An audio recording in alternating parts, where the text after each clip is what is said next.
సాయంత్రమైంది. అర్జున్ షాప్లో బిజీగా ఉన్నాడు. అర్జున్ చేతులు ప్రస్తుతం కస్టమర్లకు టీ కప్పులు అందించడంలో నిమగ్నమై ఉన్నాడు. కాని అతని మనసింకా గత రాత్రి మరియు ఈ ఉదయం జరిగిన సంఘటనను మర్చిపోలేకపోయింది. ఓ లేదు. అర్జున్ సార్ చూడండి, 500 రూపాయల నోట్ ఉంది. చిల్లర కూడా లేదు. ఆన్లైన్ లో పే చేయడానికి పని చేయడం లేదు. అర్జున్ ఏం సమాధానం చెప్పలేదు. అర్జున్ టీని కాచే పనిలో ఉన్నాడు. కాని అతని మనసు ఇంకెక్కడో ఉంది. అర్జున్ సార్, అర్జున్ సార్, ఆ, మీ ధ్యాస ఎక్కడుంది? అదే ఇక్కడే ఉన్నా కదా. చెప్పు, ఏంటి విషయం? 10 రూపాయల చిప్స్ తీసుకున్నారు, 500 రూపాయల నోట్ ఇచ్చారు. ఇక్కడ చిల్లర లేదు. ఇప్పుడు ఏం చేద్దాం?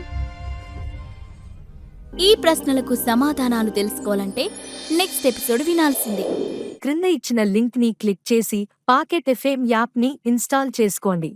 Stay tune to pocket FM.